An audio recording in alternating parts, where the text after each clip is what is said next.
अस्सलाम वालेकुम, कैसे हैं आप लोग? खैरियत से? चलें जी, स्टार्ट कर रहे हैं। ओरिएंटेशन।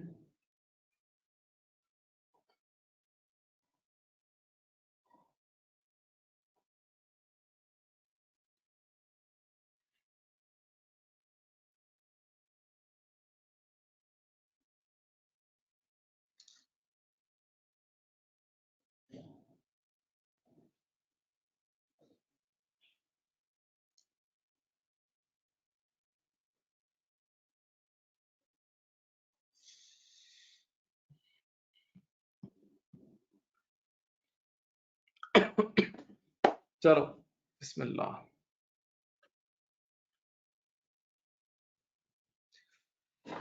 बेटा जी, SBR, strategic business reporting. Strategic business reporting, देखो पहले तो इसका नाम ही पढ़ लो, बिजनेस रिपोर्टिंग।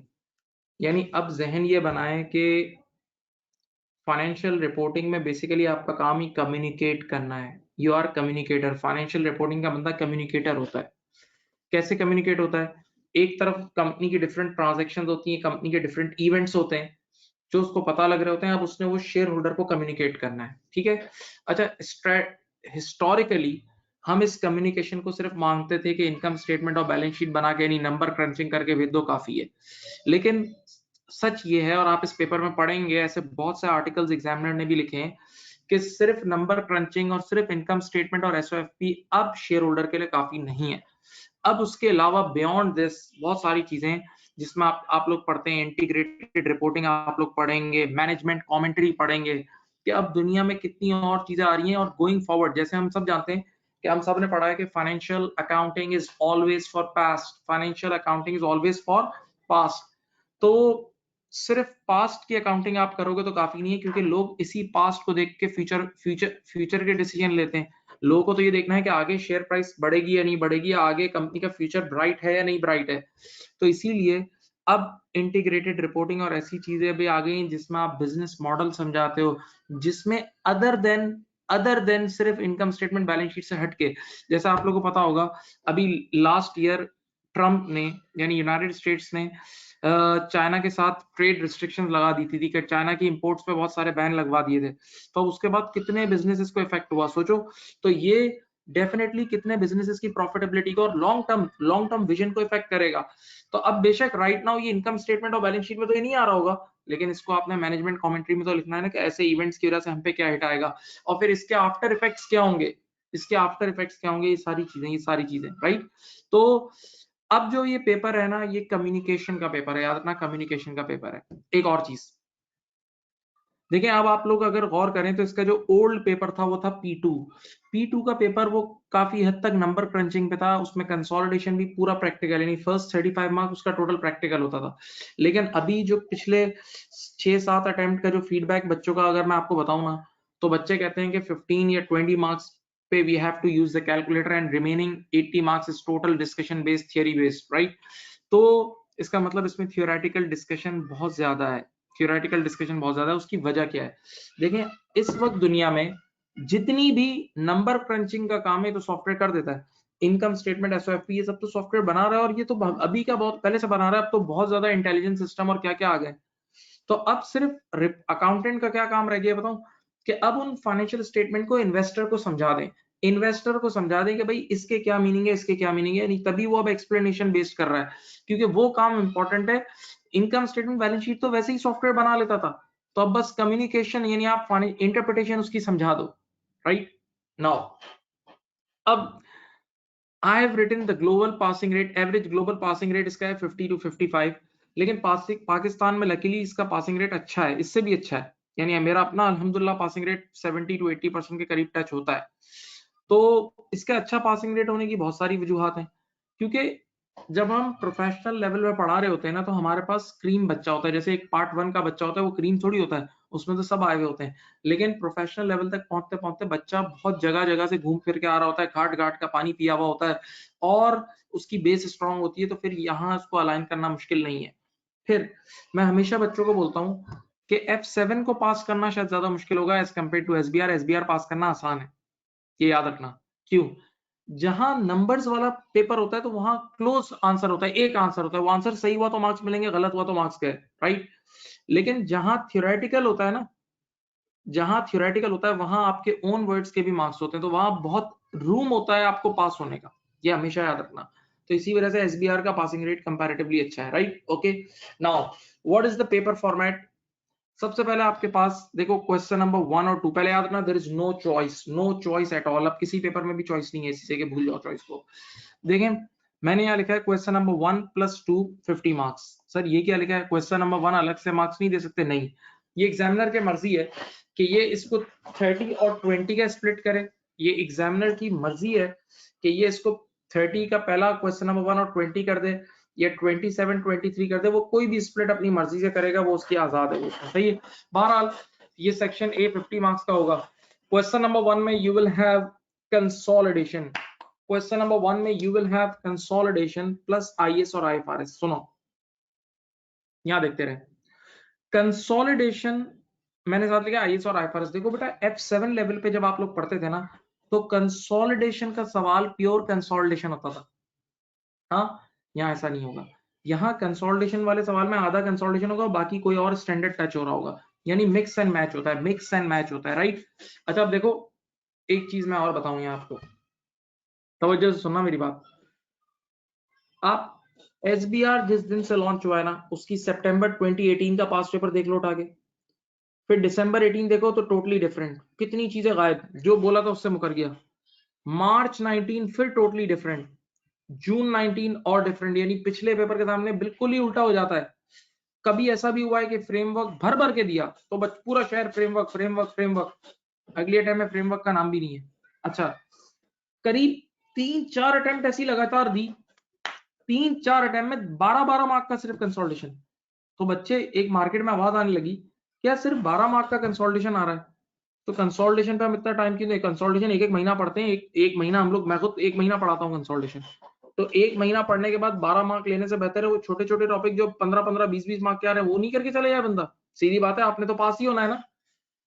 तो बेटा जरा एक बात बताऊं, 4 अटेम्प्ट तक 12-12 मार्क, और फिर एक बार अभी जो अटेम्प्ट गुजरी है ना रिसेंटली, जो दिसंबर 2019, यस, उसमें करीब 40-42 मार्क का कंसोलिडेशन, दूसरे और सवालों में भी कंसोलिडेशन की चीजें। तो भाई एकदम ये चेंज भी करता है और this is good. Why? Because in आप जब किसी प्रैक्टिकल लाइफ में कंपनी पे काम करेंगे और you look at the environment is changing constantly, we all know this. Constant change आ रहा है, हर रोज एक नया चैलेंज। कभी इस मुल्क ने इसको बैन कर दिया, अभी रिसेंटली इतना बड़ा चैलेंज कोरोना वायरस आ गया, ये आ गया वो आ गया, ऐसी कितनी चीजें रोज चैलेंज है। यानी आज आप रोज सुबह जॉब पे जाते हो तो you find a new thing. तो एग्जामिनर भी आपको उसी के लिए तैयार कर रहा है, तो वो एक फिक्स फॉर्मेट पे नहीं चल सकता, वो चेंज करेगा, वो चेंज करेगा। Okay right. तो क्वेश्चन नंबर 1 में यहाँ एसबीआर लेवल पे कंसोलिडेशन के साथ आईएस आईएफआरएस की थ्योरी भी आती है। क्वेश्चन नंबर 2 में एथिक्स आता है, एथिक्स प्लस आईएस आईएफआरएस। मेरी नजर में पूरे कोर्स का सबसे आसान क्वेश्चन क्वेश्चन नंबर 2 होता है। एथिक्स एक ऐसा एरिया है जिसमें रेडीमेड आप मार्क्स स्कोर कर सकते हो, और आप जानते भी हो, देखो एथिक्स अब आपके पूरे एसीसी पे स्प्रेड हुआ है, और आप जानते हैं कि कॉमर्स, आप लोग ACC as a commerce study ना, तो कॉमर्स की स्टडी ग्रीड बेस्ड स्टडी है, लालच बेस्ड स्टडी है। तो जब ग्रीड बेस्ड और लालच बेस्ड स्टडीज होंगी ना, तो वहां पर लोगों का मकसद सिर्फ एक ही होगा, प्रॉफिट मैक्सिमाइजेशन। और आपने इकोनॉमिक्स में पढ़ा है कि एक ही ऑब्जेक्टिव होता है कि प्रॉफिट मैक्सिमाइज करना है, कुछ भी करके क्या करना है, प्रॉफिट मैक्सिमाइज करना है। तो प्रॉफिट मैक्सिमाइज करने के लिए फिर आप कुछ भी कर सकते हो यार, अपनी कॉस्ट को कम करने कोई भी अनएथिकल एक्ट कर सकते हो। लेकिन एक चीज सुन लें, दुनिया भर के प्रोफेशनल ट्रेनर्स एक बात एसबीआर की ट्रेनिंग करते वक्त ये बात बताते हैं, मैं खुद बोल रहा हूँ, हमें ट्रेनिंग में भी सिखाया गया था कि in SBR always first you will have an accounting issue and then there will be an ethical issue. यानी पहले एक अकाउंटिंग इशू होगा और फिर उसके अंदर एथिकल इशू होगा। यानी अकाउंटिंग के अंदर कुछ गड़बड़ेशन हो रही होगी, अकाउंटिंग करते हुए ऐसी कुछ गड़बड़ करोगे जो अनएथिकल होगी। जैसे एक मिसाल देता हूं, ये हिस्ट्री में क्वेश्चन आ चुका है कि हमसे बैंक ने लोन मांगा, सॉरी हमने बैंक में लोन के लिए अप्लाई किया। तो आपको पता है बैंक से आप अगर लोन के लिए अप्लाई करो ना, तो they always ask first this thing कि how will you repay, what's your repayment plan, आप रीपे कैसे करोगे। इवन मैं मेरी अपनी आदत है, कोई मुझसे भी लोन मांगता है, मैं फौरन से अगला सवाल करता हूँ, बेटा रीपे कैसे करोगे, सीधा उसूल है। तो आपको एक कैश फ्लो फोरकास्ट बना के देनी होती है कि हम भाई इस तरह ये आएंगे तो इस तरह पैसे आपके रीपे करेंगे। तो एक सवाल आया था हिस्ट्री में, P2 के टाइम पे आया था, अब तो SBR हो चुका है, कि आपने एक बैंक से लोन के लिए अप्लाई किया है और आपका बॉस आपको बोल रहा है कि यार ये जो बैंक ने कैश फ्लोज मांगे, फ्यूचर कैश फ्लो फोरकास्ट मांगी है, तो उस कैश फ्लो फोरकास्ट को ओवर स्टेट करके बता दो ताकि बैंक हमें आराम से लोन दे दे। तो yes, this is unethical practice. तो जहन में रखना कि यहाँ SBR लेवल पे always you will have, first there will be an accounting issue and then there will be an ethical issue. इसके ऊपर लंबा लेक्चर है, अभी मैं वो टाइम वेस्ट नहीं कर रहा, ठीक है। अब मैं सिर्फ दो क्वेश्चन पे बात किया, अब मैं डायरेक्टली आ रहा हूं कि यहाँ के कंसोलिडेशन में माय डियर स्टूडेंट्स और F7 लेवल के कंसोलिडेशन में what is the difference, there is a big difference. Okay let's, ये देखो ये रहा, हम लोग हमारे यहाँ कंसोलिडेशन क्या क्या है देखो सुनो। सबसे पहले तो टीचर आपको जब पढ़ाएगा तो आपको सारा बेसिक्स, ऑल बेसिक कंसोलिडेशन कराएगा, ऑल बेसिक कंसोलिडेशन कराएगा। हाँ, वही F7 वाला कि ग्रुप कैसे फॉर्म होता है, होल्डिंग परसेंटेजेस, देन गुडविल निकालना, फेयर वैल्यू एडजस्टमेंट सिखाना, P2S सेल, S2P सेल, ये सारी तफसीलात टीचर आपके सामने पेश करेगा, सारी की सारी तफसीलात टीचर आपकी खिदमत में पेश करेगा। ओके, ये सारी इस पे क्लास होगी। Then you will have the second topic, step acquisition. Step acquisition यानी आहिस्ता आहिस्ता कंपनी की तरफ बढ़ना। बेटा जी, आप लोग जब F7 पढ़ रहे थे तो उसमें आपको टीचर्स यूं पढ़ाते थे कि आप एक वन शॉट में कंपनी बाय कर लेते थे, वन शॉट में कंपनी बाय कर लेते थे। यानी क्या होता था, डायरेक्ट एक कंपनी का 80% शेयर खरीदते थे और वो कंपनी आपकी हो जाती थी। लेकिन यहाँ ऐसा नहीं होगा। देखो यहाँ मैं स्टेप एक्विजिशन समझा रहा हूँ, आप आहिस्ता आहिस्ता कंपनी की तरफ पेशकदमी करोगे। देखो ये स्टेप एक्विजिशन है, सामने देखें। आई से मुराद, देखो मैंने लिखा है ना, आई का मतलब होता है ट्रेड इन्वेस्टमेंट। यानी लेट अस से आपने एक कंपनी के सिर्फ 10% शेयर्स बाय किए, तो अगर आपने एक कंपनी के सिर्फ 10% शेयर बाय किए ना, तो ना आपके पास कंट्रोल आएगा, ना सिग्निफिकेंट इन्फ्लुएंस, कुछ भी नहीं है, ट्रेड इन्वेस्टमेंट है ये बस, ठीक है। अब केस नंबर 1 क्या आता है कि आपके पास 10% शेयर था, आपने 20% शेयर और खरीदे, तो आप एसोसिएट पे आ गए। यानी वो कंपनी आपके पास सिर्फ ट्रेड इन्वेस्टमेंट थी, अब आपने 10% के बाद 20% शेयर और खरीदे, तो now you have significant influence. तो एक केस आता है I2A थोड़ा अपग्रेड हो गया, सही है। फिर एक केस ऐसा भी आता है कि आपके पास एक कंपनी के 30% शेयर्स थे, दैट मींस आपके पास सिग्निफिकेंट इन्फ्लुएंस था। अब आपने 40% शेयर्स और खरीदे, तो अब वो आपकी सब्सिडरी बन गई। तो इसको बोलते हैं associate to subsidiary, associate to subsidiary. Okay, अब एक और केस भी आता है, देखें यहाँ तवज्जो प्लीज, बेटा प्लीज अटेंशन। I2S, मेरे पास एक कंपनी के, ये देखो मेरे पास एक कंपनी के ओनली 10% शेयर थे, 10% means trade investment only. Okay, अब मैंने 60% शेयर और बाय कर लिए, तो मैं एकदम 70% पे आके खड़ा हो गया, तो एकदम मेरे पास कंट्रोल आ गया, यानी बॉर्डर क्रॉस हो गया। तो इसको बोलते हैं I2S, ठीक है। ये सारे केसेस है हमारे पास। और बेटा एक आखिरी केस आता है, ये एग्जामिनर का फेवरेट है, जिसको हम बोलते हैं सब टू सब। सब टू सब, आंखें खोलें, मेरे पास एक कंपनी के ऑलरेडी 60% शेयर्स थे, तो ऑलरेडी अगर मेरे पास एक कंपनी के 60% शेयर्स होंगे तो ऑलरेडी मेरे पास कंट्रोल होगा ना। ऑलरेडी मेरे पास 60% शेयर्स होंगे तो मेरे पास क्या होगा, कंट्रोल होगा ना। हाँ, तो अब मैंने उस कंपनी के 20% शेयर और खरीदे, तो जब मेरे पास ऑलरेडी 60% थे तो भी कंट्रोल था, अब 60 से मैं 80 पे शिफ्ट हो गया तो भी कंट्रोल है। तो पहले भी कंट्रोल था, अब भी कंट्रोल है, तो इसको कहते हैं सब टू सब। क्या बोलते हैं, सब टू सब। ओके, तो ये सारे स्टेप एक्विजिशन के केसेस हैं जिसमें आप आगे की तरफ पेशकदमी करते हो, जिसमें आप आगे की तरफ पेशकदमी करते हो। सही है, गौर से देख लें, गौर से देख लें।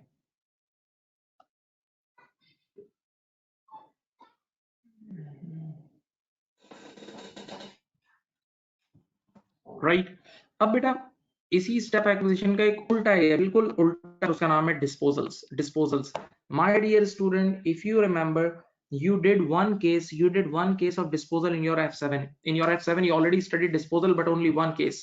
देखें, टेक ओवर क्या होता है, चलते हुए बिजनेस को खरीदना। टेक ओवर होता है चलते हुए बिजनेस को खरीदना, और इसी तरह डिस्पोजल इसका उल्टा होता है, चलते हुए बिजनेस को बेचना। तो आपने F7 लेवल पे चलते हुए बिजनेस को बेचने की अकाउंटिंग की है, चलते हुए बिजनेस को बेचने की अकाउंटिंग की है। ओके, नाउ बात सुने, डिस्पोजल्स क्या है, मैं कहता हूं स्टेप एक्विजिशन का उल्टा है। डिस्पोजल स्टेप एक्विजिशन का उल्टा है। अब देखो इसके अंदर कितने केसेस हैं, देखें यहाँ 5 केसेस हैं। पहला केस, आपके पास एक कंपनी के ऑलरेडी देखो 80% शेयर थे और 80% से सारे के सारे एक साथ आपने बेच दिए। ये F7 में आपने पढ़ा, वन शॉट पूरी कंपनी बेच दी, पूरा चलता हुआ बिजनेस एक शॉट में फारिग कर दिया, तो इसको बोलते हैं सब्सिडरी टू 0%, यानी पूरा गया। ठीक है। फिर एक होता है subsidiary to trade investment. You had 80% shares, आपके पास 80% शेयर्स थे and you sold 70%, so now you came to 10%, तो ये कहलाएगा S2I, ये कहलाएगा S2I। सही है। Subsidiary to trade investment, subsidiary to trade investment, हाँ इसमें भी कंट्रोल चलेगी, हाँ क्योंकि 80 से 10 पे आ गए तो कंट्रोल तो चले गया, तो ये भी कंट्रोल जाने वाला है। फिर 80 to 30, आपके पास एक कंपनी के 80% शेयर्स थे और आपने 80 में से 50% शेयर्स बेच दिए, तो पहले वो इदारा आपके लिए सब्सिडरी था, अब वो इदारा आपके लिए एसोसिएट है, राइट। तो again you lost the control. इन तीनों केसेस में you lost the control, okay, इन तीनों केसेस में you lost the control. Now एक और केस होता है ए टू आई, एक और केस होता है जिसको हम बोलते हैं ए टू आई। आपके पास एक कंपनी के ऑलरेडी 30% शेयर थे, आपके पास एक कंपनी के ऑलरेडी 30% शेयर थे, यानी वो एसोसिएट थी। अब आपने 20% बेच के एक सिंपल ट्रेड इन्वेस्टमेंट पे आ गए, A to I, right. And finally sub to sub, देखो उसमें भी सब टू सब था, इसमें भी सब टू सब है। आराम से देखें, देखें आपके पास एक कंपनी के 80% शेयर्स थे, तो ऑलरेडी कंट्रोल था ना, 80% means you had power, you had control, right? Now you just sold 20%, तो जब आप पहले 80% पे थे तो NCI 20% पे था, अब आप 60 पे आ गए तो NCI 40 पे आ गए, but still you have control, right. तो सब टू सब देखो, यहाँ भी ये देखें, देखें स्क्रीन पे देखें, स्टेप एक्विजिशन में भी है और यहाँ भी है, राइट। तो एक बड़ा अच्छा सा एरिया है ये, और एग्जामिन भी होता है डिस्पोजल का एरिया, डिस्पोजल का एरिया एग्जामिन भी होता है। एक नजर देख लें इसको।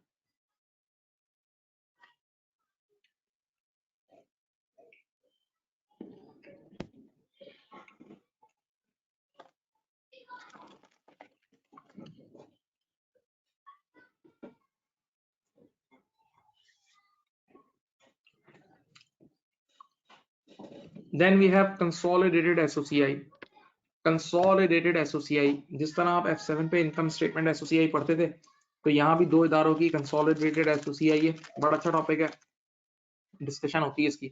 Then the fifth topic is consolidated cash flow, very good topic.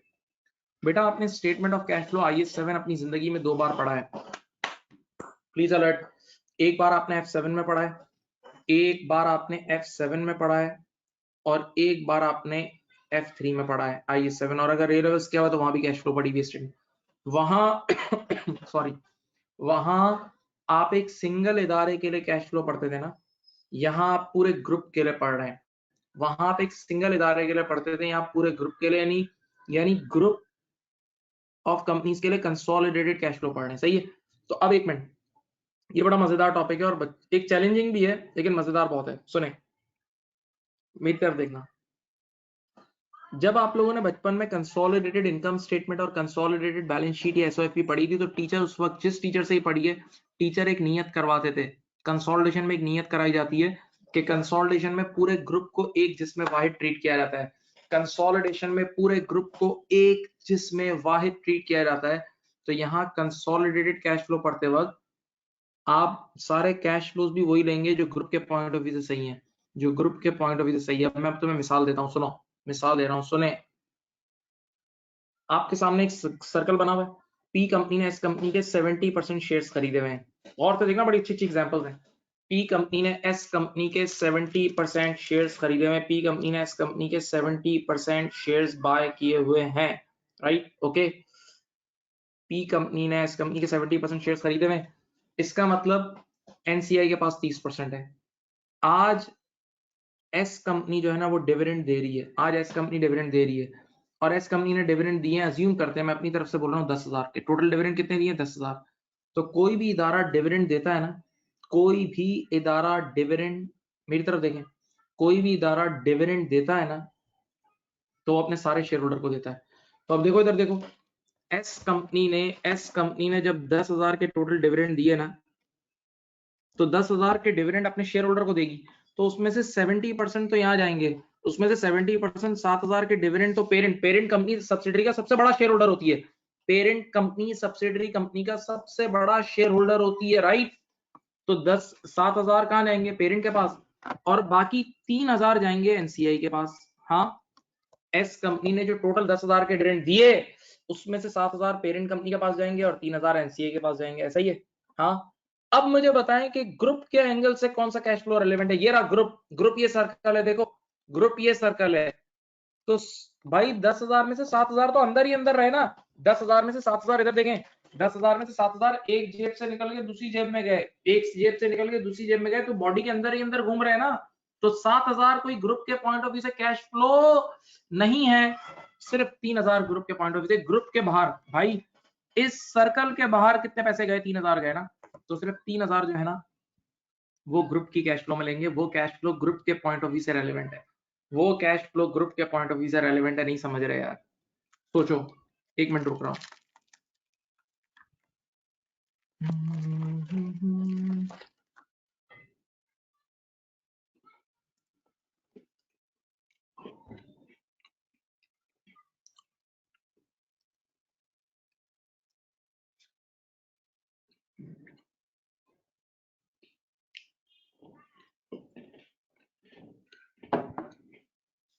सही, तो सिर्फ वो कैश फ्लोज आपके लिए रेलेवेंट होंगे जो ग्रुप के नुक्ता नजर से सही है। अब जरा मेरी तरफ तो देखें, सामने देखें प्लीज। ये चीज हम लोग समझ लें 2008, 9, 7 से पढ़ा रहे हैं, सही है। 2010 में एक बार ये चीज आ गई, ये बुक में भी है। लेकिन अब देखें P2 और SBR लेवल का एग्जामिनर कैसा, ये कॉन्सेप्ट बच्चे को दे दिया, उसने एग्जाम में सवाल क्या किया, जरा देखें, यहाँ देखें, यहाँ देखें, मैं सवाल समझाता हूं आपको। उसने सवाल क्या दिया, आपको याद रखना, ग्रुप के पॉइंट ऑफ व्यू से सिर्फ कैश फ्लोज लेने, जो ग्रुप के नुक्ता नजर से, जो गोले, ये गोला नजर आ रहा है सर्कल, इसके लिए रेलेवेंट हो। हम लोगों ने डिविडेंड वाली एग्जांपल बच्चों को पढ़ाई, और ये बुक में भी लिखी हुई है, स्टडी टेक्स्ट में भी है, पास्ट पेपर में भी आ चुकी है। उसने अगली अटेम्प्ट में सवाल क्या पूछा, उसने कहा कि लेटेस्ट से एस कंपनी ने राइट इशू किया। समझते हैं राइट इशू, राइट इशू हमेशा एग्जिस्टिंग शेयर होल्डर्स के लिए होता है, राइट इशू हमेशा एग्जिस्टिंग शेयर होल्डर्स के लिए होता है, ओके। अब सुने इधर, तो एस कंपनी ने जब राइट इशू किया ना, तो वो राइट इशू सब्सक्राइब किया होगा एनसीआई वालों ने भी और पेरेंट कंपनी ने भी। इनके दो शेयर, एस कंपनी के 2 शेयर होल्डर है, एस कंपनी का एक शेयर होल्डर है पेरेंट कंपनी और एक है एनसीआई, तो दोनों ने उस राइट इशू को सब्सक्राइब किया होगा। क्वेश्चन में लिखा होता है कि उस राइट इशू की वजह से टोटल 5 मिलियन यानी 5,000 का प्रोसीड जनरेट हुई है, 5,000 की प्रोसीड जनरेट हुई है, सही है। तो अब आप मुझे बताएं, इस 5,000 का 70% तो पेरेंट कंपनी की तरफ से ही आया होगा ना। नहीं समझे यार भाई, राइट इशू में जो पैसा आता है वो शेयर होल्डर से आता है ना। तो एस कंपनी के सबसे बड़े शेयर होल्डर्स कौन है, दो ही, एक पेरेंट है और एक एनसीआई है। तो 5,000 का देखो 70% तो यहीं से आया होगा ना, 3,500। 5,000 का 70% यानी 3,500 तो यूं अंदर ही अंदर से आया होगा ना भाई, और बाकी 5,000 का 1,500 यूं बाहर से आके यहाँ एंटर हुआ होगा। तो अब मुझे बताएं ग्रुप के पॉइंट ऑफ व्यू से सर इनफ्लो कौन सा है, वो सिर्फ 1,500 है, बाकी तो अंदर ही अंदर मूव हो रहा है ना यार। नहीं समझ रहे यार, ओ भाई 5,000 में से 3,500 पेरेंट कंपनी ने दिया, तो वो एक जेब से निकल के दूसरे अंदर ही अंदर घुमा ना, वो तो बाकी 1,500 बाहर से आए जो एक्सटर्नल, तो वो रियल कैश फ्लो है, वो इस ग्रुप के अंदर एक मूवमेंट हुई होगी कैश की, ग्रुप के कैश फ्लो उसने लाया होगा। तो सिर्फ आपने ग्रुप की फाइनेंसिंग एक्टिविटीज में, ग्रुप की कैश फ्लो की फाइनेंसिंग एक्टिविटीज में इशू ऑफ शेयर्स की जो प्रोसीड थी वो 1,500 लेनी थी। तो आप कान और आंखें खोल के सुनो, ग्रुप के नुक्ता नजर से जो कैश फ्लोज हैं सिर्फ वही लेंगे। अब और एक दो एग्जांपल देता हूं, थोड़ा सा इन्वॉल्व हो प्लीज। यहाँ देखें, देखो भाई example of buying a subsidiary, मेरी तरफ देखें भाई, ये फर्स्ट जैन है, यहां मेरे पास 2 सब्सिडरीज थी पेरेंट की, S1 और S2। मैं पेरेंट हूं, मेरी 2 सब्सिडरीज थी S1 और S2, लेकिन ईयर के बीच में मैंने एक और सब्सिडरी खरीदी S3। तो अब मेरी कितनी हो गई, S1, S2 और S3। नहीं समझे, यानी सादा लफ्जों में ईयर के स्टार्टिंग में मैं पेरेंट हूं, मेरी 2 सब्सिडरीज थी, लेकिन ईयर के एंड बीच में मैंने एक और सब्सिडरी खरीद ली। अब एग्जांपल तो सुने, हमने देखें, मैंने जिस सब्सिडरी को खरीदा ना, मैंने उसे खरीदा $50 मिलियन में। मैंने यानी उसके ओनर्स को कितना पे किया? $50 मिलियन। तो जैसे ही $50 मिलियन मैंने उस चलती हुई कंपनी के लिए पे किए, वो कंपनी मेरी हो गई और मेरे कंट्रोल में आने का मतलब मेरे से आके मिल गई, कंसोलिडेशन हो जाती है ना। जैसे ही टेक ओवर किया मेरे साथ कंसोलिडेट हो जाएगी। अब जरा सुने आप, क्वेश्चन में लिखा हुआ था कि parent company paid $50 million, cash पे किया $50 मिलियन का उन ओनर्स को, सही है। और बदले में जो सब्सिडरी मिली ना, उसके अंदर उस दिन जिस दिन मिली ना हमें वो सब्सिडरी, उसके अंदर $5 मिलियन का कैश था। तो हमने $50 मिलियन दिए, हाँ, और साथ में जो कंपनी हमारी हो गई उसके अंदर $5 मिलियन का कैश था। तो अब बताओ ग्रुप के नुक्ता नजर से नेट कैश फ्लो कितना हुआ? 45 मिलियन। 45 मिलियन के ही पैसे गए होंगे ना? नहीं समझे यार। पेरेंट कंपनी ने पहले 50 पे किए, लेकिन उसके बदले में जो सब्सिडरी आई उसके अंदर 5 मिलियन तो था ना यार। तो 5 मिलियन से कैश उसी वक्त हमसे मिला, जैसे ही वो कंसोलिडेट हुआ होगा 5 से बड़ा नहीं होगा।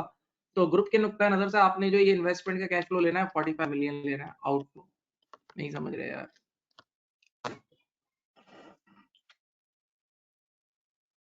ओ भाई मैं एक एग्जांपल देता हूँ, सुनो। समझ लो ये मोबाइल फोन नजर आ रहा है, ये एक बैग है, ये एक बैग है। ये मैंने आज 500 रुपए का खरीदा है। ये मोबाइल फोन यानी एक बैग 500 रुपए खरीदा, और इस मोबाइल फोन को खरीदने का जैसे ही खोला ना तो अंदर से 50 रुपए निकले। तो 500 रुपए दिए थे और अंदर इसके 50 रुपए पड़े थे, तो मुझे 450 रुपए का पड़ गया ना बेटा। नहीं समझ रहे।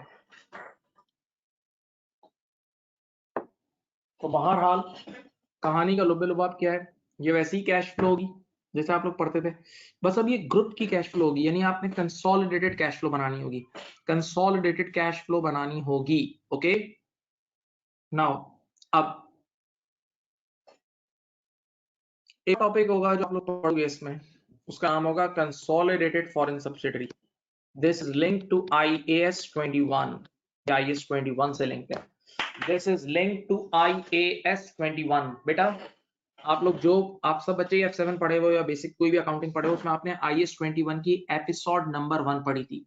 एपिसोड नंबर 1 में याद है कि आप पाकिस्तान में होते थे और आपकी करेंसी होती थी रुपीस। सुने, आप पाकिस्तान में होते थे, आपकी करेंसी रुपीस होती थी, सुनना प्लीज। और आपका एक आध एसेट बाहर होता था, या तो आपका सिर्फ रिसीवेबल डॉलर में होता था या पेबल डॉलर में होता था, याद है मॉनेटरी नॉन मॉनेटरी करके पढ़ते थे। या आपकी सिर्फ एक प्रॉपर्टी बाहर होती थी, या आपके कुछ शेयर्स न्यूयॉर्क स्टॉक एक्सचेंज में होते थे। तो आपने F7 में इसका मॉनेटरी नॉन मॉनेटरी वाला एरिया पढ़ा हुआ है, सिंगल एक एसेट आपका कहीं बाहर करेंसी में। तो वो यहाँ भी है, वो यहाँ भी पढ़ाया जाएगा। लेकिन यहाँ IAS 21 का एडवांस लेवल भी है, that is episode number 2। Episode number 2, सही है, सुने। एपिसोड नंबर 2 में क्या है, आप पेरेंट कंपनी पाकिस्तान में होगी, उसकी सब्सिडरी अमेरिका में होगी, चलता हुआ बिजनेस अमेरिका में होगा, एक और सब्सिडरी अमेरिका में होगी। तो अब इसका मतलब दो डिफरेंट कंट्रीज में और दो डिफरेंट करेंसीज में आपके पास बैलेंस शीट गिवन होगी। पेरेंट कंपनी अलग होगी, सब्सिडरी कंपनी अलग करेंसी में होगी। तो अब आप सब पढ़ चुके हैं कि consolidation is the responsibility of parent company. Consolidation is the responsibility of parent company. हाँ, तो अब क्या होगा बताओ, आप सब्सिडरी कंपनी को पूरा शिफ्ट करेंगे। अगर पेरेंट कंपनी की रुपीस वाली है तो सब्सिडरी कंपनी को भी डॉलर से रुपीस में कन्वर्ट करेंगे। एक पूरी मेहनत है और एक बड़ा जबरदस्त टॉपिक है, ये हमारे कोर्स का पार्ट है, सही है। इवन ये ICW का जो कॉर्पोरेट रिपोर्टिंग पेपर होता है उसके भी कोर्स का हिस्सा है, लेकिन आपने F7 में ही नहीं पढ़ा था, ठीक है। इसके अलावा एक और एरिया भी होता है जो मैंने यहाँ नहीं लिखा, वो होता है कंसोलिडेशन थ्योरी। कंसोलिडेशन थ्योरी, सही है। हम इस थ्योरी भी आपके साथ डिस्कस करेंगे, IFRS 10 भी कराएंगे, IFRS 3, ये सारे डिस्कशन आपके साथ होगी। कंसोलिडेशन की थ्योरी भी आपके साथ पूरी डिस्कस होगी। Okay,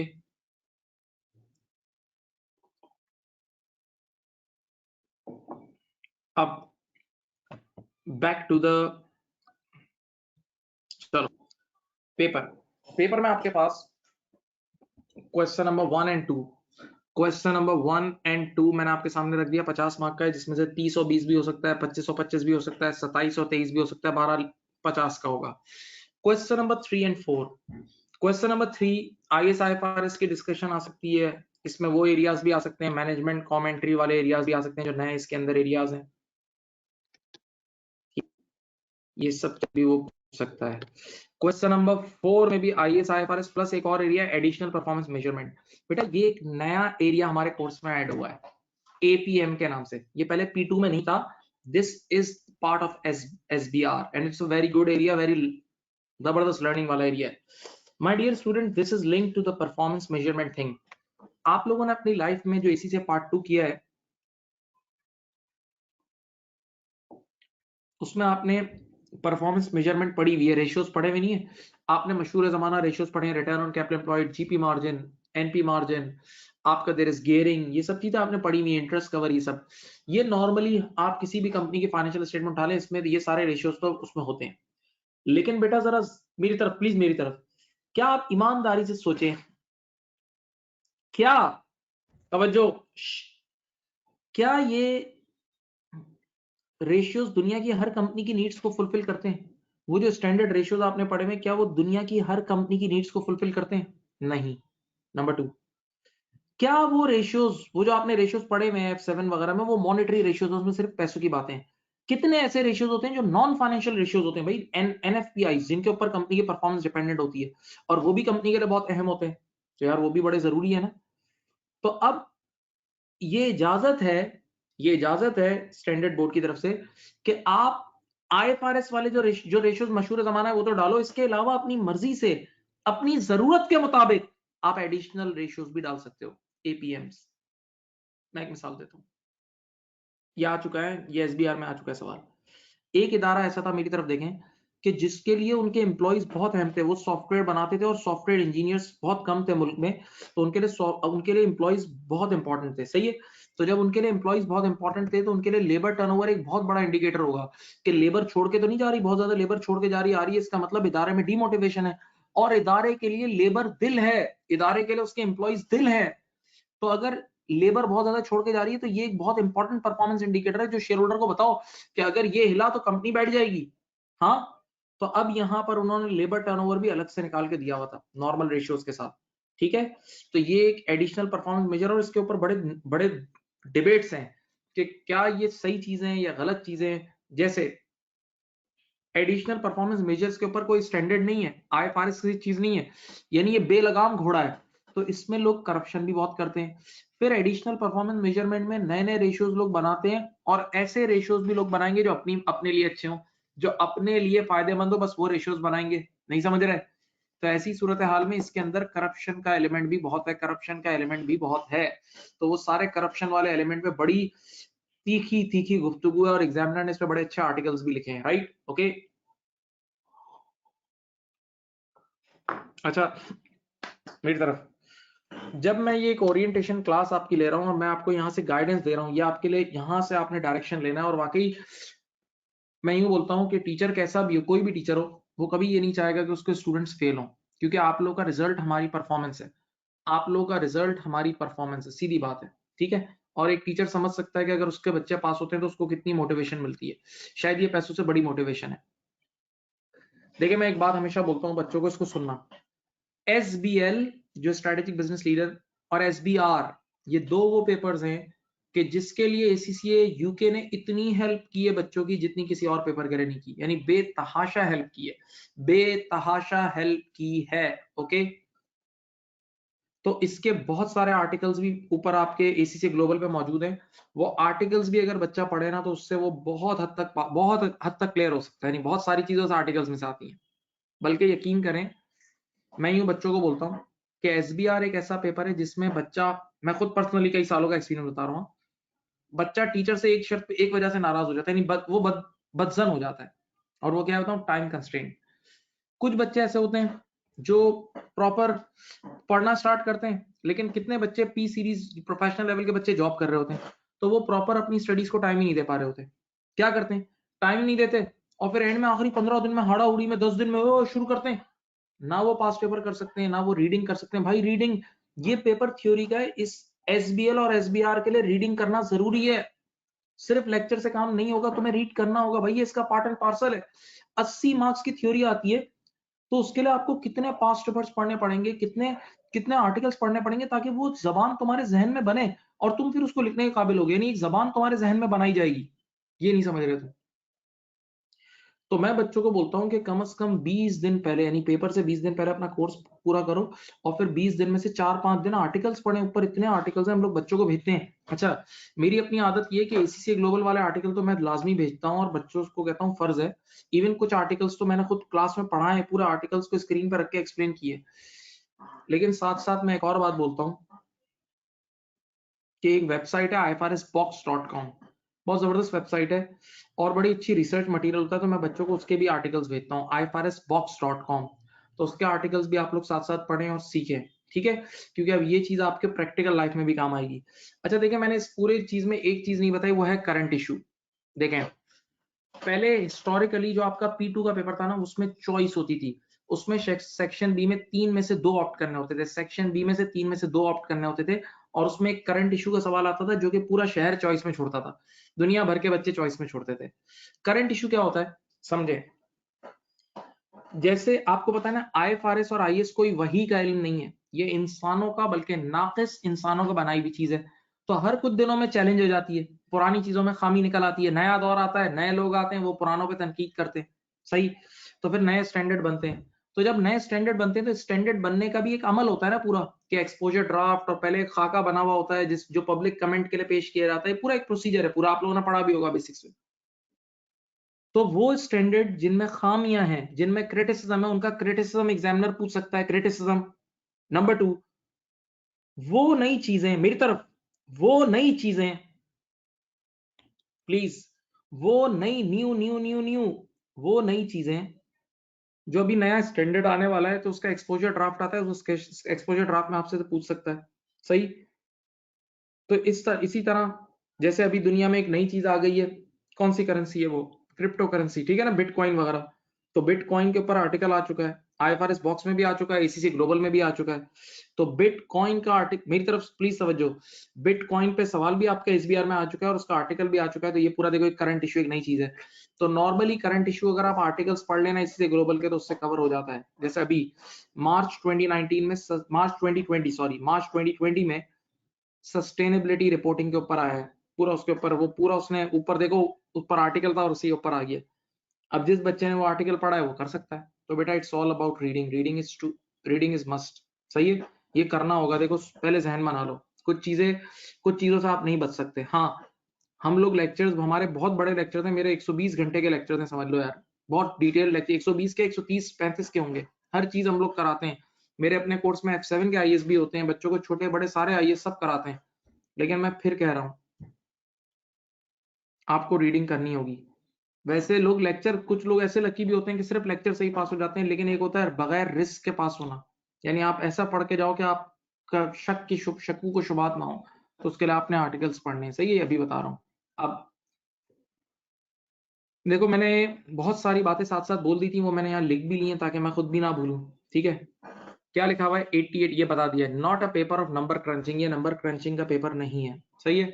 it is about communicating business performance to investors, explaining business models to investors. देखो इस पेपर में अब स्पेसिफिकली मैं हर टाइम में देख रहा हूँ, एक सवाल ऐसा आता है जिसमें आपको इन्वेस्टर को समझाना होता है। वो कोई भी कॉम्प्लिकेटेड आईएएस दे देता है और वो बोलता है इस आईएएस का इंपैक्ट क्या पड़ेगा, इस आईएएस से इन्वेस्टर पे क्या असर पड़ेगा, इस ट्रांजैक्शन का इन्वेस्टर पे क्या असर पड़ेगा। तो इन्वेस्टर के एंगल से या कभी बैंक्स के एंगल से आपको बात करनी होती है, ये आजकल आ रहा है, सही है, पढ़ो। It's about communicating business performance to investor, explaining business models, कि भाई सिर्फ इनकम स्टेटमेंट बैलेंस शीट नहीं, बल्कि बिजनेस मॉडल क्या, आप कैसे कमाते हो, पूरा उसको जायचा बताओ। A routine question may come related to investor। अब बताओ, इधर देखो यहाँ लिख दिया है, current issue may come in any question but not a complete question on current issue, normally 8 to 10 marks। बेटा आपके इस पेपर में जो 4 मैंने सवाल दिए थे ना, 4 सवाल आ रहे हैं ना, उन 4 में से किसी में भी करंट इशू आ सकता है, लेकिन मैक्सिमम 8 to 10 मार्क्स का आएगा, मैक्सिमम 8 to 10, 8 से 10 मार्क्स का आएगा, मैक्सिमम 8 से 10 मार्क्स का आएगा। पहले दौर में 25 मार्क्स का भी आता था, सही है। ये क्वेश्चन नंबर 1 के अंदर भी आ चुका है करंट इशू, अभी SBR की बात कर रहा हूं। देखो नीचे लिखा हुआ है, for current issue must read all latest articles of ACC global, ये पहली, ये बुनियादी चीज है, देख लो भाई, सही। अब मैं थोड़ी और टिप्स आपको दूंगा, थोड़ी आगे बढ़ते हैं बात को।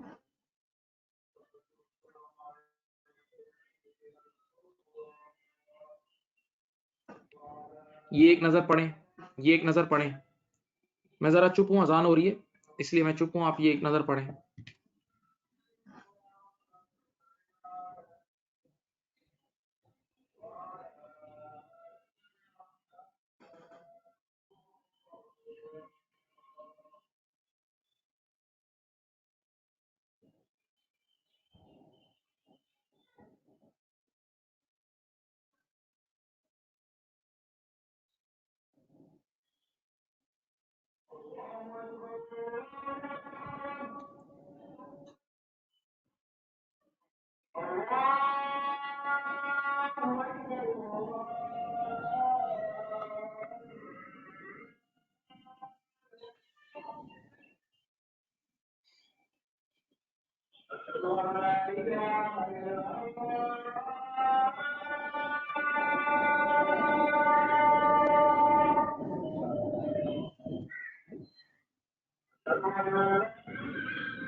अच्छा जी, ये मैंने आपने ये चीजें पढ़ ली अजान का ब्रेक का। अब आपके पास देखें ये सारी बातें मैंने बता दी हैं, एपीएम से रिलेटेड, एडिशनल परफॉर्मेंस मेजर से रिलेटेड आपके सामने ये सब बात दे दी है, सही है। अब चलें, अब ये कुछ बातें मैं आपको ऐसी बता रहा हूँ। चाहे एसबीआर एक इतना, मैं क्या बोलता हूँ, एग्जामिनर ने इतनी आप लोगों के लिए हेल्प की है, मेरी बात सुने, कि उन्होंने एसबीआर और एसबीएल के लिए ऐसे आर्टिकल्स भी लिख दिए हैं एग्जाम टेक्निक के, कि जिसमें एक क्वेश्चन है जिसको सॉल्व करा है 3 बार। पहली बार सॉल्व किया है, बोला इस पे मैं इतने मार्क्स दूंगा, दूसरे पे इतने कम दूंगा, तीसरे पे 3 सोल्यूशन दिए, बच्चों को ये बता दिया है क्यों गलती होती है, यानी किसी पेपर में इतनी हेल्प नहीं है, ऐसे आर्टिकल्स तक मौजूद है, तो लाजमी वो आपने पढ़ने हैं। Okay, now SBR examiner thinks about your skills at work place. बेटा भाई अब आप बच्चे नहीं हो, अब आप प्रोफेशनल लेवल पे हो, वो आपको तैयार ही कर रहा है उस रियल समंदर के लिए जिसमें आप जा रहे हो, जो चैलेंज दुनिया के हैं। It's beyond technical knowledge because now a lot of technical work done by softwares and robotics। देखो ये एग्जामिनर की अपनी बातें जो यहाँ लिखी हुई है भाई, अब ये सिर्फ टेक्निकल स्किल्स नहीं चेक करेगा कि आपको आईएएस आईएफआरएस आता है, बल्कि वो आपने दूसरे को समझाना है। वो कैसे समझाओगे, फला फला ट्रांजैक्शन हो रही है, इससे कुछ नहीं होता, उसका इंपैक्ट क्या है कितने स्टेक होल्डर्स पे, ये बताओ। Normally in one question, one part, you can expect application of more than one standard. Yes, this is not F7। एक सवाल के एक पार्ट में चार चार स्टैंडर्ड पूछ सकता है, चार चार स्टैंडर्ड पूछ सकता है भाई। कैसे पूछ सकता है, वो आपको बोलेगा कि फला चीज आपने किसी को बेची है, बेचने पर IFRS 15 रेवेन्यू, हाँ समझ रहे हो, सुनना, जो चीज आप बेचने की नीयत से ले रहे हो वो इन्वेंटोरी है, तो उस इन्वेंटोरी की कैसी मेजरमेंट होगी, IS2 भी आ गया साथ। फिर आपने के बाद बेची है और कुछ हिस्सा ईयर एंड से पहले से कनेक्टेड है, तो events after the reporting period आ गया, IS10 भी आ गया। फिर ऐसा भी होता है कि आपने बेच के उसको बोला कि मैं दोबारा वापस ले लूंगा, सेल एंड लीज बैक वाली बात, IFRS 16 पे टच मार दिया। तो भाई एक साथ चार चार तीन तीन स्टैंडर्ड का मजमुआ भी इसमें आता है भाई। तो प्लीज इस बात के लिए तैयार रहें, इस बात के लिए तैयार रहें। ये वो पेपर नहीं है कि एक सीधा 1+1 वाला पेपर, इस तरह की डिस्कशन आती है, हेल्दी डिस्कशन। अच्छा, मैंने भी आपको एक वेबसाइट रिकमेंड की थी, IFRS बॉक्स। देखें बेटा, SBR और P2 दोनों लेवल पे रियल लाइफ के सिनेरियोज आते हैं, रियल लाइफ। आपको कोई फुटबॉल कप की मिसाल दे देगा, यानी दुनिया में जो कुछ नए इवेंट्स हो रहे हैं उस पर सवाल आ सकता है, राइट। तो वो आपने रियल लाइफ की जो भी दुनिया में करंट इश्यूज हैं उसको स्टडी करो। जैसे मेरी तरफ देखें, मेरी तरफ देखें, अभी इस वक्त कोरोना वायरस चल रहा है, तो कोरोना वायरस की वजह से दुनिया पूरी हॉल्ट पे आ गई है। हॉल्ट पे आने का मतलब सारी स्टॉक मार्केट्स गिर गई और सारी प्रॉपर्टी मार्केट्स गिर गई, काम ही रुक गया। तो एक अजीम बड़ा कोई सदियों वाला कोई रिसेशन आने वाला है, और आ चुका है, आ गया रिसेशन, आ गया। तो अब रिसेशन में चीजों की वैल्यू गिरती है, तो इंपेयरमेंट 1 मिनट में प्रेडिक्ट कर लो। अब एग्जामिनर तुमसे इंपेयरमेंट पूछ सकता है, आराम से पूछ सकता है इंपेयरमेंट, समझ रहे हो। इसी तरह अब कितने बिजनेसेस बंद होंगे, ठक ठक ठक, रोज बिजनेस, रिसेशन में धड़ाधड़ बिजनेस तबाह होते हैं। तो गोइंग कंसर्न से रिलेटेड कोई चीज स्ट्रेच पूछ सकता है, IAS 10 के अंदर गोइंग कंसर्न वाला एरिया वो पूछ सकता है। इसी तरह P7 में गोइंग कंसर्न का आना, जो ऑडिट का पेपर है उसमें बहुत इंपॉर्टेंट हो गया। तो ये रियल लाइफ। हाँ, फिर अब देखें यहाँ क्या लिखा है, देखो यहाँ कुछ बातें लिखी हैं, पढ़ो। World is moving towards digitalization. इस वक्त पूरी दुनिया डिजिटलाइजेशन पे है, ग्लोबलाइजेशन पे है। हाँ, तो अब जब दुनिया की टॉप 10 कंपनीज अगर आप देख लें, दुनिया की टॉप 10 कंपनीज जो है ना वो टेक्नोलॉजी बेस्ड कंपनीज हैं, और technology based companies manufacturing company नहीं होती। तो अब जब दुनिया की टॉप 10 कंपनीज टेक्नोलॉजी बेस्ड है, तो ACCA का एग्जामिनर भी टेक्नोलॉजी बेस्ड कंपनीज के सवाल देगा, और टेक्नोलॉजी बेस्ड कंपनीज के पास नॉर्मली इंटेंजिबल एसेट्स होते हैं।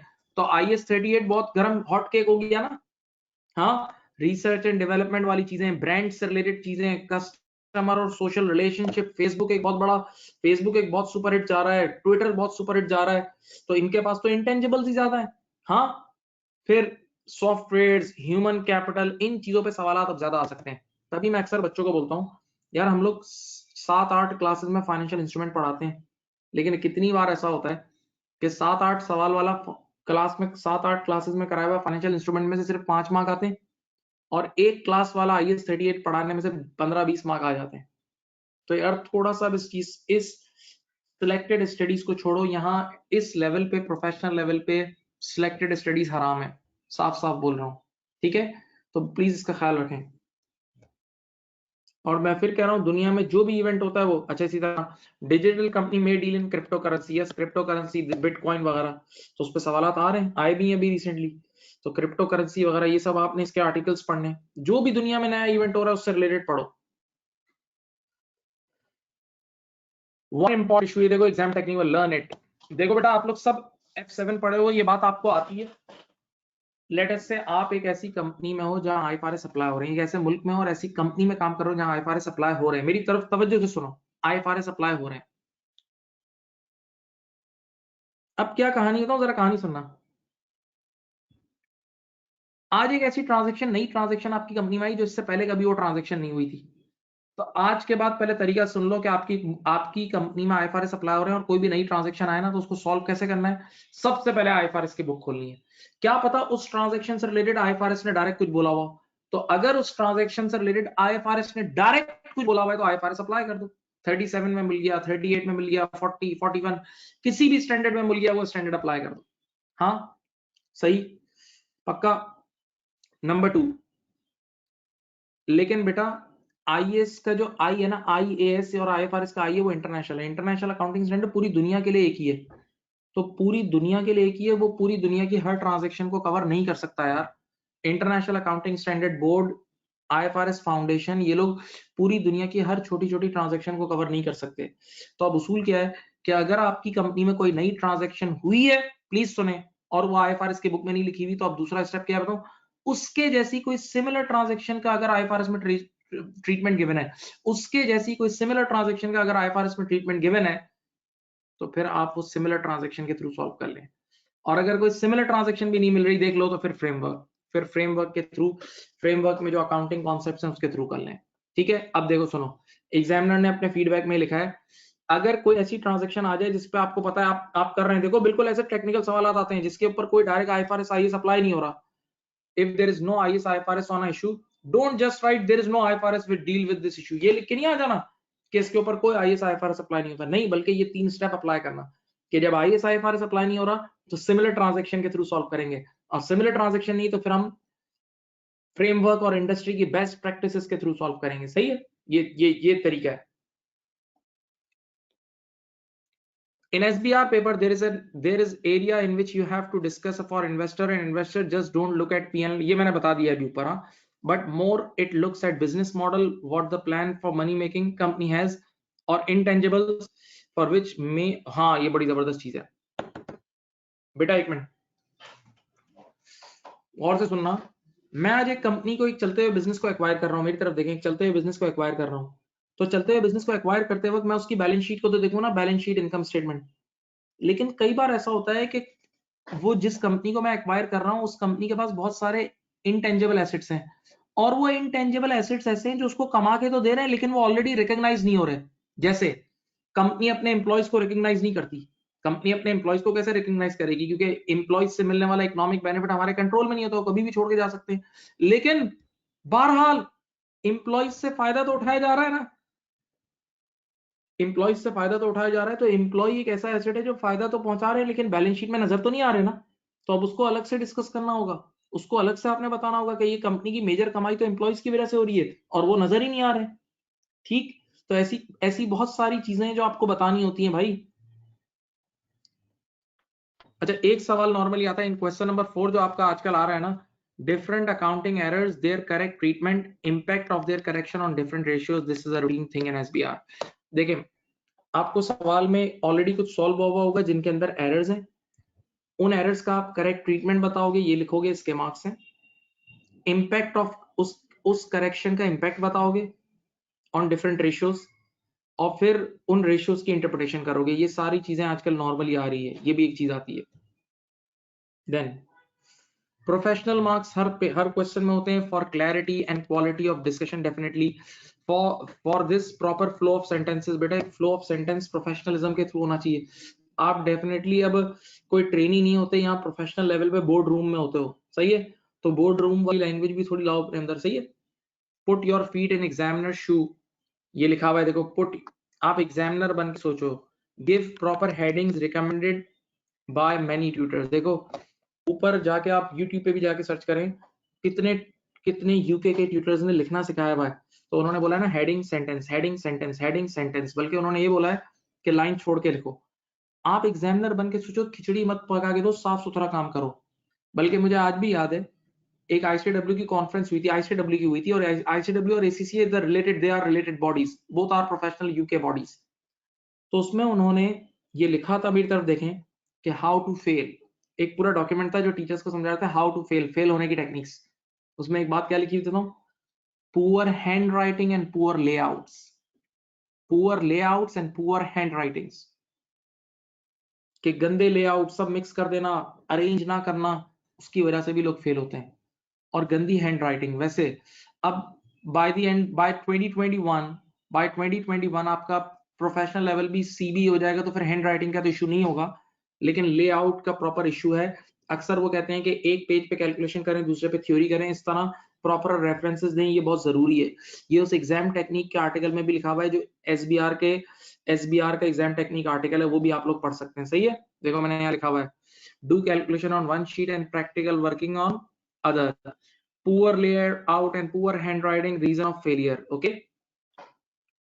अच्छा, ये एग्जामिनर ने लिखा है कि candidate should read real life journals, newspapers पढ़ें, पब्लिश कंपनीज फाइनेंशियल स्टेटमेंट। अब देखें आपके पास कितनी फाइनेंशियल स्टेटमेंट है जिसके अंदर वो इन्वेस्टर्स का एक पेज होता है कि जिसमें वो इन्वेस्टर को डिस्कस कर रहे होते हैं, मैनेजमेंट कमेंट्री होती है, तो वो पढ़ोगे तो सीखोगे, सही है। स्टूडेंट अकाउंटेंट रीड करें, ये ACCA का मैगजीन है, इसमें बड़े अच्छे अच्छे एग्जांपल्स आते हैं डिफरेंट फुटबॉल क्लब्स की, और ये सब अकाउंटिंग आती है प्लेयर्स की और सारी। अच्छा, अब एक और बड़ी मजेदार चीज है, देखें इंशाल्लाह मैं अपने कोर्स का ये पार्ट रखता हूँ कि मैं बच्चों को लिखना भी सिखाता हूँ। ऐसी बहुत सारी क्लासेस हम देते हैं जिसमें हम फॉर्मेटिंग सिखाते हैं, बच्चे को लिखना सिखाते हैं। सीधी बात है, हमारे बच्चे थ्योरी में थोड़ा वीक होते हैं, लेकिन बस एक बार वो लिखना शुरू करते हैं तो उसका डर खत्म होता जाता है। तो देखें, दुनिया भर के ट्रेनर्स इस बात पर मुत्तफिक हैं कि जो IFRS का प्रैक्टिकल सवाल, थ्योरी का सवाल आता है ना, उसमें उसको सॉल्व करने के लिए ये टेक्निक है, how to write SAC, this is a technique, SAC, state the rule, apply the rule and conclusion। कोई भी वर्ड इस तरह का प्रॉब्लम आ गया ना, रियल लाइफ ट्रेन का आ गया या एरोप्लेन का आ गया, एयरक्राफ्ट का आ गया, तो उसमें सबसे पहले मेरे प्यारे बच्चों सुनो, सबसे पहले आपने जो भी इशू आया उससे रिलेटेड आईएफआरएस लिखना है। आईएफआरएस लिखना है। जैसे उसने आपको IAS 37 के रीस्ट्रक्चरिंग प्रोविजन का केस दिया, तो आप पहले रीस्ट्रक्चरिंग प्रोविजन का रूल लिखोगे कि रीस्ट्रक्चरिंग प्रोविजन की 2 कंडीशन चेक करनी है। याद है आप लोगों को पता भी होगी, डिटेल्ड फॉर्मल प्लान होना चाहिए, और सेकंड लोगों के दिलों में वैलिड एक्सपेक्टेशन क्रिएट कर दियो। तो वो आप पहले स्टेट द रूल लिखोगे, पहले आईएफआरएस लिखोगे, यानी आईएफआरएस लिखने के मार्क्स हैं। फिर उसको अप्लाई करोगे, उस सिनेरियो के साथ अप्लाई करोगे और एंड में अपना कंक्लूजन दोगे। तो ये SAC, this is a very super hit technique, state the rule, apply the rule and conclusion. अब यहाँ पर एक चीज सिखानी है, प्लीज सीख के उठना, ज्यादा टाइम नहीं लूंगा। भाई साहब आपके पास IFRS 15 याद है, तुमने पढ़ा F7 पे IFRS 15 जो रेवेन्यू फ्रॉम कस्टमर कॉन्ट्रैक्ट। सुनो, IFRS 15 में 5 स्टेज है, स्टेज 1, 2, 3, 4 एंड 5। अब आपके पास सवाल आया स्टेज 5 का, जिसका नाम है बुक रेवेन्यू। और स्टेज 5 में भी 2 हेड्स हैं, या तो आप point in time revenue book करो या ओवर टाइम, या तो आप point in time revenue book करो या ओवर टाइम रेवेन्यू बुक करो। हाँ याद है? तो ऐसी सूरत हाल में अगर वो तुम्हें स्टेज 5 से रिलेटेड सवाल दे रहा है और स्टेज 5 में भी पॉइंट इन टाइम का सवाल दे रहा है, तो बस आपने वो पॉइंट इन टाइम का स्टेट द रूल लिखना है कि भाई this transaction is related to IFRS 5 stage 5, और स्टेज 5 सेज दिस कि पॉइंट इन टाइम का रेवेन्यू हम तब बुक करेंगे व्हेन कंट्रोल ट्रांसफर्स। बस ये थोड़ा सा लिखना है और उसके बाद अप्लाई करना है। ऐसा नहीं है बेवकूफ आदमी कि IFRS 15 पूरा छाप दिया आपने, अब थोड़ी मार्क्स देगा वो। रेलेवेंट देखो मैंने नीचे लिखा हुआ है, in state the rule you need to write the relevant IAS related to that question, but strictly don't write irrelevant data in it. Example of IFRS 15 question requires one component of stage 5, just discuss that। भाई जो component बोला जाए और जो बात है उसका state the rule लिखो, फजूल बातें नहीं लिखो। नहीं समझे? अब मैं तुम्हें एक बहुत ही आखिरी जबरदस्त डायलॉग बोल रहा हूँ, और बाकायदा मैंने ये ट्रेनिंग अटेंड की है। यूके से हमारे पास ट्रेनर्स आते हैं, ACCA पाकिस्तान इसकी ट्रेनिंग अरेंज करवाता है, हम लोग सब जाके अटेंड करते हैं और सीखते हैं। मैं खुद तालिब इल्म अपने आप को, मैं आज तक मेरा अपना ये लेवल है कि मैं अपने आप को तालिब इल्म ही मानता हूँ, आज तक पढ़ता हूँ खुद, रोज रात को जर्नल्स पढ़ता हूँ, डिफरेंट मैगजीन्स पढ़ता हूँ, सीखता हूँ। भाई आप लोगों को भी ये चीज अडॉप्ट करनी चाहिए। तो ये SBR के यूके के जो लोग हैं ना, वो काफी एग्जामिनर से क्लोज भी हैं, कितने जो मार्कर से क्लोज हैं, तो उनके डायलॉग बड़े काम के होते हैं। तो वो एक बात बोलते हैं, इधर देखें, यहाँ देखें, यहाँ देख लें,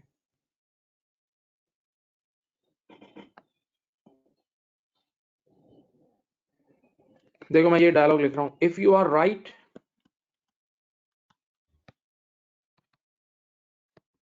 you are right,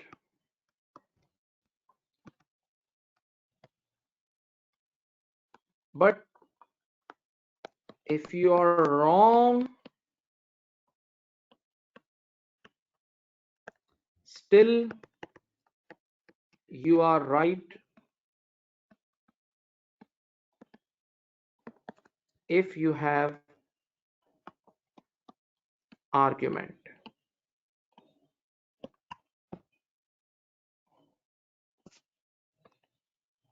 then you will get marks। बेटा ये बड़े तारीखी डायलॉग थे, सुनो सुनो भाई, एक मिनट मेरी तरफ देखो। बेटा SBR लेवल पे ये हमें एक ट्रेनर ने बार बार ये डायलॉग बोलता था, 8 आवर्स 7 आवर्स की ट्रेनिंग थी, उसमें बार बार ये जोक बोलता था, in SBR if you are right you are right, यानी आपने सही आंसर लिख दिया तो भी मार्क्स मिल गए, and if you are wrong, देखो ऐसा उलझा हुआ सवाल आता है कि आप 2-3 मल्टीपल सोल्यूशन होते हैं, ये आपने गलत लिख दिया, लेकिन आपने साथ गलत लिखने की वजह लिखी कि भाई इस वजह से मैं इसको कह रहा हूँ, आपने अपनी अकाउंटिंग की मंतक पेश की कि आपने प्रूव करने की कोशिश की, यानी आपने एक चीज लिखी, क्यों मेरी मेरी नजर में वाई। देखो ये बहुत इंपॉर्टेंट है, ये SBR के पेपर के लिए बहुत इंपॉर्टेंट है, प्लीज। क्यों कि मैं ये चीज क्यों कर रहा हूं, मेरी नजर में ये सोल्यूशन क्यों है, आपने ये वजह लिखी और उसको उस पर फाइट की, आर्गुमेंट दिया, वो आपको मार्क्स देगा, कुछ मार्क्स जरूर देगा। तो ये याद रखना, if you are right you are right, if you are wrong still you may be right if you have argument.